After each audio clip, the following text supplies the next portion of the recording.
ആരൊക്കെ കൊണ്ടുവന്ന് എന്താണ് പ്രദർശിപ്പിക്കുന്നത് എന്ന കാര്യം പരിശോധിക്കാൻ ഒരു മെക്കാനിസം ഇല്ലേ?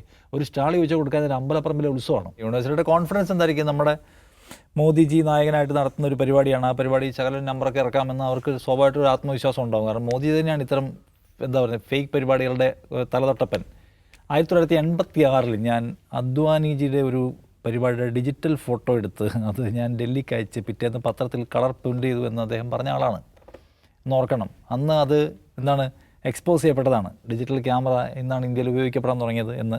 മേഘങ്ങൾക്കിടയിലൂടെ പോകാൻ ഞാനാണ് പറഞ്ഞത് പാകിസ്ഥാനെ ആക്രമിക്കാൻ, അപ്പോൾ റഡാറുകളിൽ നിന്ന് രക്ഷ നേടാമല്ലോ എന്ന്. അദ്ദേഹത്തിൻ്റെ ശാസ്ത്ര സാങ്കേതിക വൈഭവം ലോകത്താകമാനം. ഗണപതിയാണ് ആദ്യത്തെ പ്ലാസ്റ്റിക് സർജറിയുടെ ഉദാഹരണമെന്ന് അദ്ദേഹം ശാസ്ത്ര കോൺഗ്രസിൽ പ്രസംഗിച്ചാലാണ്. അപ്പോൾ അദ്ദേഹത്തിൻ്റെ നേതൃത്വത്തിൽ നടക്കുന്ന ഒരു യെസ്, അങ്ങനെ ഒരുപാട് പരിപാടി അദ്ദേഹം നേതൃത്വത്തിൽ അദ്ദേഹം നടപ്പിലാക്കിയ സംഗതി പറയുന്നുണ്ട്. സോ അതുകൊണ്ട് അദ്ദേഹം നേതൃത്വം കൊടുക്കുന്ന ഒരു സമ്മിറ്റിൽ ചെറിയ ഒരു നമ്പർ ഇറക്കാം എന്ന ഒരു യൂണിവേഴ്സിറ്റിക്ക് തോന്നുന്നതിൽ തെറ്റൊന്നുമില്ലെന്ന് എനിക്ക് തോന്നുന്നു. അതെന്തായാലും പൊളിഞ്ഞു. ഭയങ്കരമായ നാണക്കേടുണ്ടാക്കുന്ന കാര്യത്തിൽ തർക്കമില്ല. ചൈനയിൽ അത് ഭയങ്കരമായിട്ട് ആഘോഷിക്കണം കേട്ടോ.